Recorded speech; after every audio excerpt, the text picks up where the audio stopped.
Hello, welcome to Pike Creek Farm. My name is Renee and thank you so much for joining me today.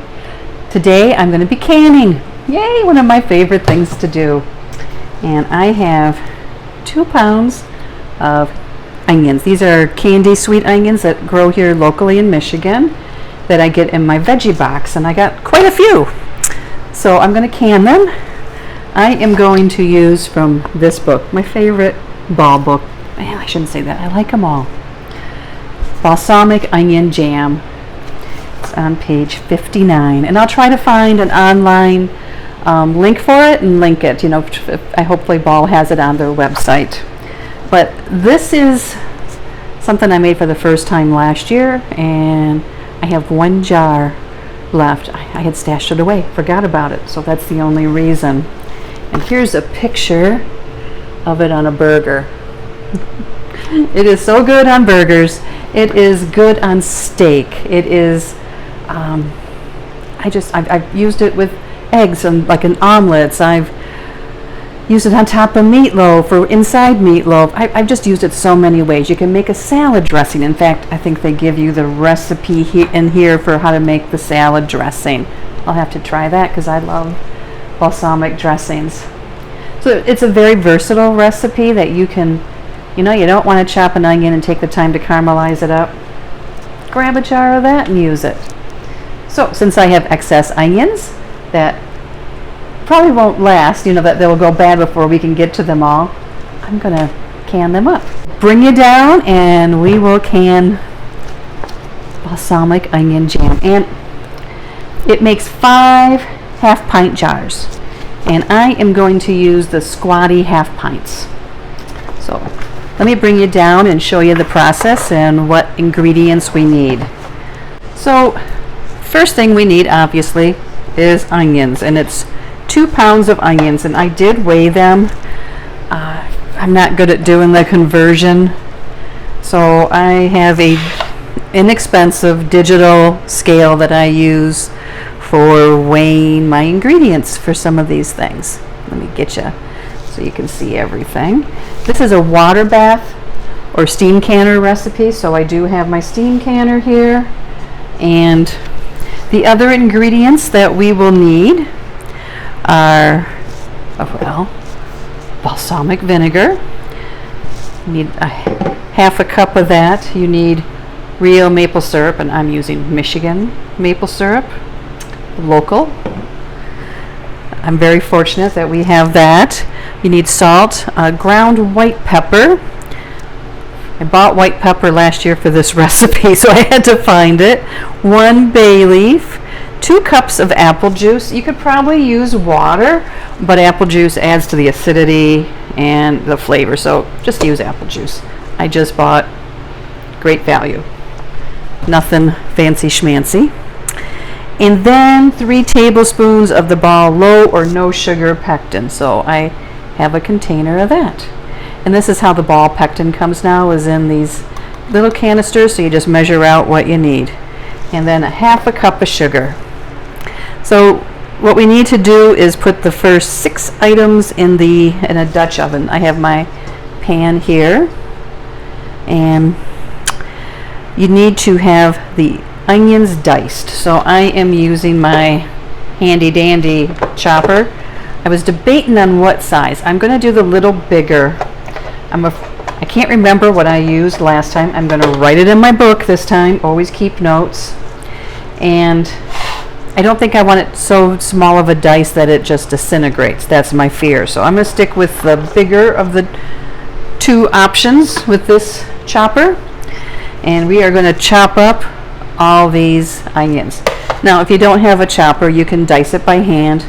My dad used to do that for my mom. She couldn't dice onions, chop them, slice them. She would cry. But Dad, when she was making chili sauce or canning anything, Dad was the onion man. He would take care of all of them. And if he started crying, you knew it was a hot onion. Because he could do like a whole, you know, like 3 pounds of them. So I'm going to start putting them in this chopper and chop them up. So, and if you have one of these, the blades are extremely sharp. Be very cautious. The first time when I got mine, I cleaned it the first time. I put a nice little square cut in my finger. So, so I'm going to keep doing that till all these onions are chopped. But I just wanted to show you how I do it, my little trick. And I know that there are many different versions of these choppers, but I have found for canning, they are invaluable. They are just the best thing ever. So I will bring you back once the onions are chopped, and we'll put everything in the pan to get it cooking. Okay, ready to add the ingredients. Let me get this out of the way because we don't need that right yet, so it doesn't look so crowded here. Just wanted to show you, I mark up my recipes. So I put that I did a large square on this so I'll know next time. And if I don't like it after I make it, I will comment and say use small. I drew a line here because the first 6 things are what we need to add.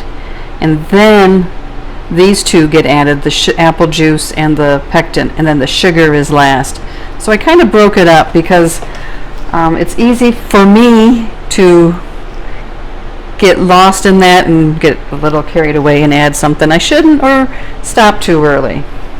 So what we need to do is stir in the first 6 things. So that was the onions, which are in here already, and then a half a cup of balsamic vinegar,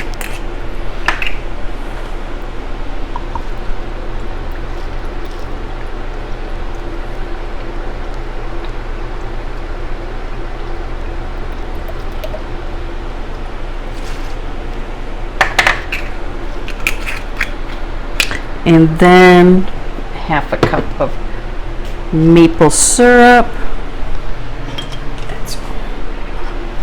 I love real maple syrup.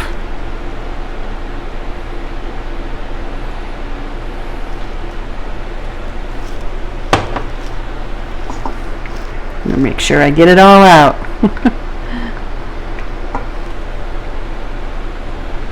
If you have real maple syrup, keep it in your fridge or in your freezer even, and it doesn't freeze solid, but because it will get moldy. There's no preservatives in it. So that's the first 3 things. Now 1.5 teaspoons of salt.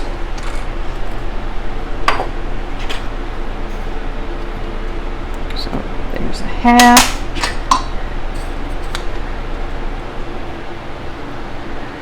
Here's full teaspoon, so 1.5. You can use pickling salt, you can use kosher salt. That was diamond kosher salt. You shouldn't use the traditional salt with the little girl with the umbrella, because it will make things cloudy. We need the white pepper, and we need 2 teaspoons of that, so it gives it a little zip. Because I don't know if you've ever gone to a Chinese restaurant and you try their pepper, woo baby, but it's so good. Like on their egg drop soup, it just adds a good zip. Then the last thing is 1 bay leaf. I like bay leaves. My mom always used it like in every soup that she would cook, and her spaghetti sauce. So 1 bay leaf. So that's the first 6 ingredients. We are going to turn the heat on to medium and cook it for 15 minutes or until the onions turn translucent. Smells good. And then we'll stir in the pectin juice and the apple juice and bring it to that full boil that doesn't stir down.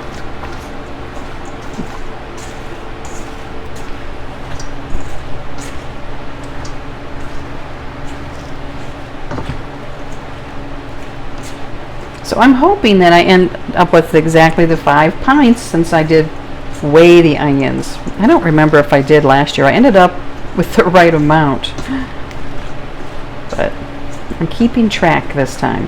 because it was really good and I want to replicate it. And it wasn't something that I used every day or weekly, but man, when I had it, it was really good. Oh, it was good on brats too. Middle of winter, cooked brats fast after work and heat up some of that onion jam and put on top, and yum. So I am going to cook this, keep this cooking, and I will bring you back so you can see how it looks. Less than a minute to go. Took a while to get heated up, and I did set my timer. So it took maybe 18 minutes total.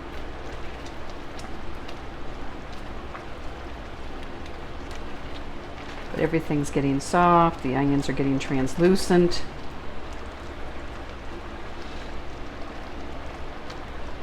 And the next step is to add 2 cups of apple juice and 3 tablespoons of the pectin. I'm going to turn the timer off. Okay. And then we turn the heat up to let it come to a full rolling boil. Here's 2 cups of apple juice.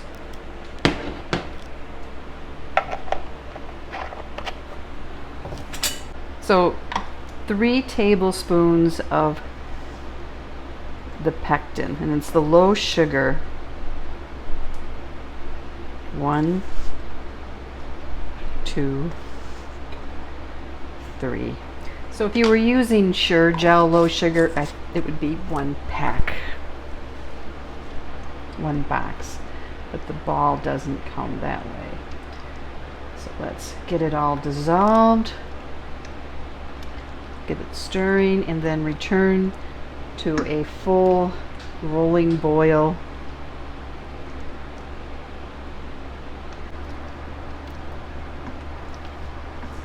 We will remove the bay leaf after the sugar is added and it boils for the 1 minute. Right now it's giving off good flavor. So we can add half a cup of sugar now.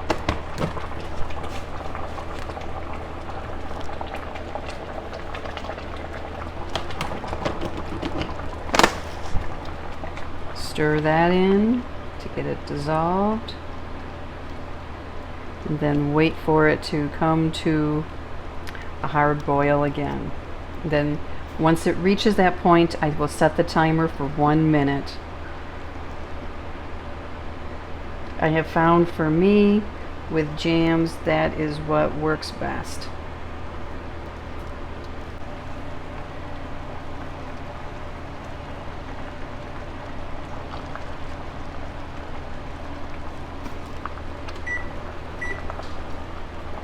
Setting the timer for 1 minute.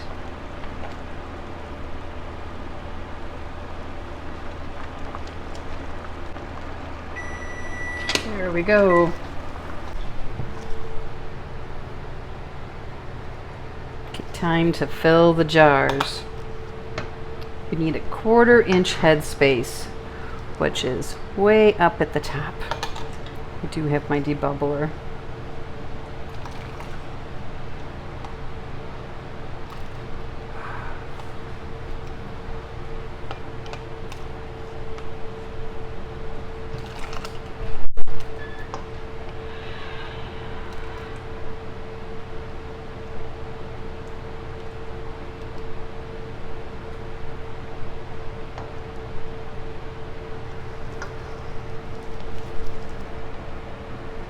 Quarter inch.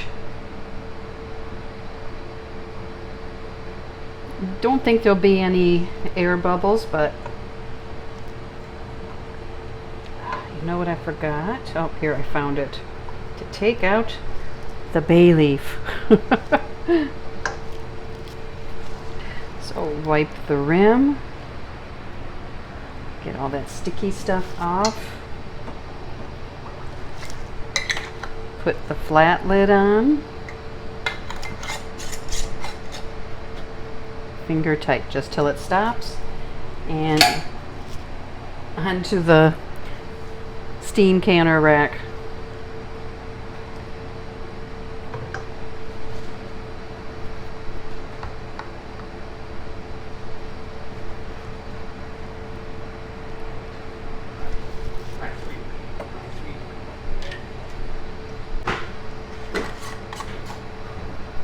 finger tight. And whoop. It's not real thick yet, so I mean, jams can take a while to set up.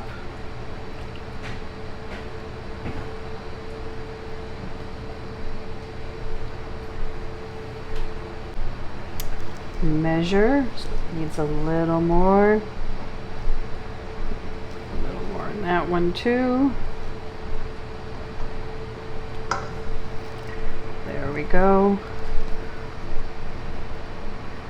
Wipe. I'll accept one of my lids today, our 4-jar lids. I do have a discount code for them down below. I had one Kerr lid because it came with the jars and it was one that was left from last year. So you want to use them all. But I have been very happy with 4-jar lids.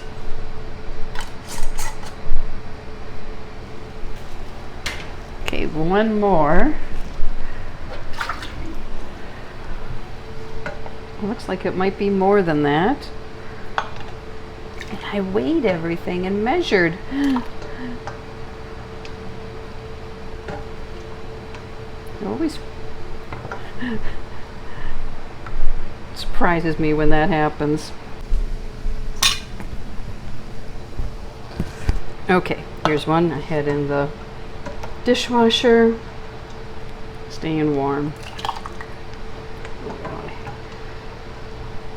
This is spicier than I remember last year, so I am going to note that. I might cut back on the black pepper. White pepper, I should say. As you can adjust your dry seasonings and it does not affect the safety of it.